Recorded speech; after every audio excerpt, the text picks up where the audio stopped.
ಈ ಜಿಲ್ಲೆಯಲ್ಲಿ ಗ್ರಾಮೀಣ ರಸ್ತೆಗಳು ಸಂಪೂರ್ಣ ಅಧ್ವಾನವಾಗಿವೆ. ಎತ್ತ ಹೋದ್ರೂ ಗುಂಡಿಗಳದ್ದೇ ದರ್ಶನ. ನಿತ್ಯ ನೂರಾರು ವಾಹನಗಳು ಓಡಾಡುವ ರಾಜ್ಯ ಹೆದ್ದಾರಿ ತಗ್ಗು ಗುಂಡಿಗಳ ರಹದಾರಿಯಾಗಿ ಮಾರ್ಪಟ್ಟಿದೆ. ಈ ಕುರಿತು ಇಲ್ಲೊಂದು ರಿಪೋರ್ಟ್ ಇದೆ ನೋಡಿ.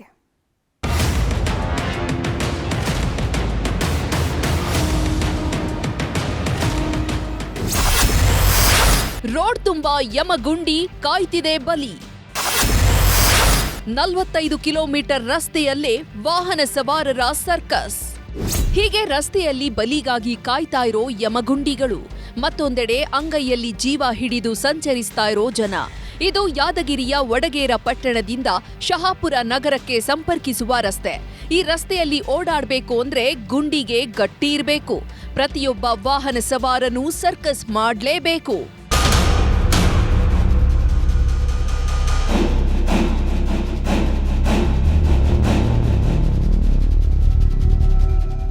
ನಿತ್ಯ ನೂರಾರು ವಾಹನಗಳು, ಚಕ್ಕಡಿ ಬಂಡಿಗಳು ಇದೇ ರಸ್ತೆಯಲ್ಲಿ ಓಡಾಡ್ತವೆ. ಈಗ ಈ ರೋಡ್ ಹದಗೆಟ್ಟಿರೋದ್ರಿಂದ ಸವಾರರ ಪಾಡು ಹೇಳತೀರದಂತಾಗಿದೆ. ರಸ್ತೆ ರಿಪೇರಿ ಮಾಡಿಸ್ತೇವೆ ಅಂತ ಜನಪ್ರತಿನಿಧಿಗಳು ಚುನಾವಣೆಯಲ್ಲಿ ಮಾತ್ರ ಹೇಳ್ತಾರೆ. ಆದ್ರೆ ಓಟ್ ಪಡೆದು ಎಲೆಕ್ಷನ್ ಮುಗಿದ ಮೇಲೆ ಇತ್ತ ತಿರುಗಿಯೂ ನೋಡಲ್ವಂತೆ. ರೋಡ್ ಕಲಸ್ ತಗ್ಗಿ ಬಿದ್ದೋಗ್ರಿ, ಕಲಸ್ ಉಲ್ಟಾ ಇದು ಪಲ್ಟಾಕೈತವ. ವಾಸಲ ಮೊನ್ನೆ ಒಂದು ರೀಸೆಂಟಾಗಿ ಆಟೋ ಬಿತ್ತು, ಯಾರು ಸತ್ರ, ಯಾರು MLA ಬಂದು ಏನು ಮಾಡ್ತಾನೆ, ಈ ಸತ್ರನ ಜೋ ಕೊಡ್ತಾನೆ, ಏನು ಪರಿಹಾರ ಕೊಡ್ಬೋದು ಅಷ್ಟೇ. ಸಮಸ್ಯೆನ ರೈತರದ್ದು ಸಮಸ್ಯೆ ಬಗೆಹರಿಸಬೇಕು.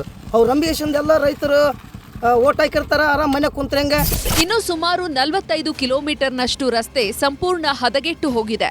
ಬೃಹದಾಕಾರದ ಗುಂಡಿಗಳಿರೋದ್ರಿಂದ ಪ್ರತಿನಿತ್ಯ ನೂರಾರು ಅಪಘಾತಗಳು ಸಂಭವಿಸ್ತಾ ಇದೆ.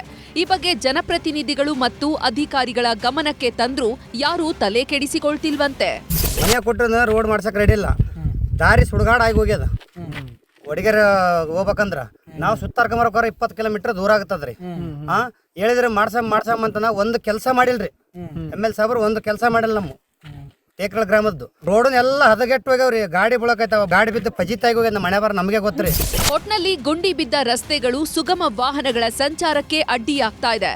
ಈ ಬಗ್ಗೆ ಅಧಿಕಾರಿಗಳು ಎಚ್ಚೆತ್ತುಕೊಳ್ಳಬೇಕು ಅನ್ನೋದು ಸ್ಥಳೀಯರ ಆಗ್ರಹ. ಗಣೇಶ ಮಾಲಿ ಪಾಟೀಲ್, ನ್ಯೂಸ್ 18 ಯಾದಗಿರಿ.